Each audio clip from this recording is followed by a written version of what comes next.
Medical facilities ഒക്കെ എന്ന് പറയുന്നത് ഭയങ്കര എക്സ്പെൻസീവ് ആയിട്ട് വരികയാണ്. അപ്പം ഇൻഷുറൻസ് എങ്ങനെ, അതിപ്പോ ഒരു പബ്ലിക് ഇതിലാണോ തരുന്നത് അതോ? അതെല്ലാം ഇയാൾ ഈ പറയുന്ന എല്ലാ സാധനവും അല്ല, അത് എങ്ങനത്തെ ചോദ്യം മറ്റതിൽ നിന്ന് ഭിന്നമല്ല. ഇപ്പം എല്ലാവർക്കും ഇൻഷുറൻസ് പറ്റി ഗവൺമെന്റ് ഏർപ്പെടുത്തത്തില്ല, ചർച്ചയില്ലല്ലോ. ചെയ്ത പണിക്കകത്തു നിന്നല്ലായിരുന്നോ ആൾക്കാർക്ക് പെൻഷൻ കൊടുത്തിരുന്നത്? അതെ. അതുകൊണ്ടാണ് അത്തരത്തിലുള്ള ചോദ്യം. അങ്ങനെ മെഡിക്കൽ എക്സ്പെൻസ് കൂടുക ഒന്നും അല്ല. നമ്മൾ വയസ്സായ ആൾക്കാർ മരിച്ചു പോകാതെ നോക്കാൻ പോകുമ്പോഴാണ് എക്സ്പെൻസ് ഉണ്ടാകുന്നത്. അല്ലെങ്കിൽ വാക്സിൻ കൊടുത്തില്ലേ നമ്മള് ഇതിന്, കോവിഡ്. കോവിഡിന്? കോവിഡ്. ആ. ആളുകൾ എത്ര പേര് പൈസ കൊടുത്താ മേടിച്ചത്? ചെറിയൊരു എമൗണ്ട്. ചെറിയൊരു എമൗണ്ട്. ചെറിയ എമൗണ്ടും ഇല്ല, ഒന്നും കൊടുക്കാതാണ് കിട്ടിയിട്ടുള്ളത്. അത് ചെറിയ എമൗണ്ട് ഒക്കെ കൊടുത്തതൊക്കെ പണക്കാരായവർക്ക് വേണ്ടി പ്രത്യേകം പറഞ്ഞപ്പോ കൊടുത്തൊക്കെയാണ്, അല്ലാതെ നാട്ടുകാർക്കൊക്കെ ഫ്രീ ആയിരുന്നു. ഈ സിസ്റ്റം നമുക്ക് ഇനിയും സാധ്യമാണ്. അതിനു വേണ്ടി ധനമായിട്ടും ധനം ഉണ്ടാക്കാൻ വളരെ എളുപ്പമായി മാറിയിട്ടുണ്ട്. അവിടെ നമ്മൾ അധ്വാനിക്കാതെ നമുക്ക് പകരം മെഷീൻ പണിയെടുക്കും. ഇപ്പൊ ഒരാള് ഒരു JCB ഉപയോഗിച്ച് 1000 പേരുടെ അധ്വാനം ചെയ്യാൻ പറ്റും. അതുകൊണ്ട് 999 പേർക്കും അതിന്റെ ഗുണഭോക്താക്കളായിട്ട് ഇരിക്കാൻ പറ്റും.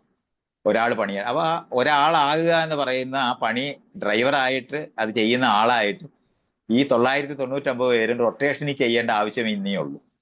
ഇതായി പറയുന്നത്.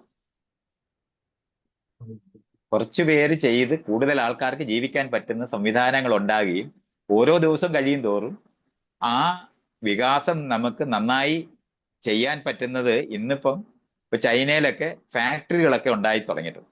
അതിന് ഡാർക്ക് ഫാക്ടറി എന്നാണ് പറയുന്നത്. അതിന് അവിടെ വെളിച്ചം ആവശ്യമില്ല. കണ്ണ് കണ്ട് ജോലി ചെയ്യുന്ന ആളെ ആവശ്യമില്ലാതെ മെഷീനാണ് ചെയ്യുന്നത്. അപ്പൊ ഇരുട്ട് വെളിച്ചമൊക്കെ ചിലവൊന്നും കൂട്ടണ്ട. ഒരു കാർ ഉണ്ടാക്കി എടുക്കുന്നതിന് അവിടെ വെളിച്ചം ആവശ്യമില്ല. കാരണം പണിയെടുക്കുന്നതെല്ലാം മെഷീനാണ്. മെഷീന് കണ്ണ് കണ്ടിട്ടല്ല ചെയ്യുന്നത്. അപ്പൊ അതുപോലത്തെ സംവിധാനങ്ങൾ ഉണ്ടാകും. അത് എല്ലാവർക്കും കൊടുക്കാൻ പറ്റും.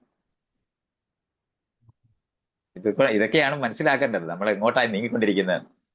അപ്പൊ പണ്ട് കാലത്ത് നമ്മൾ പറഞ്ഞിരുന്ന മനുഷ്യ അധ്വാനത്തിന്റെ ഫലമായി ഉണ്ടായിരുന്ന എല്ലാ സാധനവും ഇന്ന് നമുക്ക് മെഷീൻ കൊണ്ട് ചെയ്യാൻ പറ്റുന്നിടത്തേക്ക് മാറുമ്പോൾ അതിന്റെ ഗുണഭോക്താവായി എല്ലാവരും മാറാതെ കുറച്ച് ആൾക്കാരുടെ കയ്യിൽ മാത്രമായിട്ട് അത് മാറുന്നതാണ് നമ്മുടെ പ്രശ്നമായിട്ടിരിക്കുന്നത്.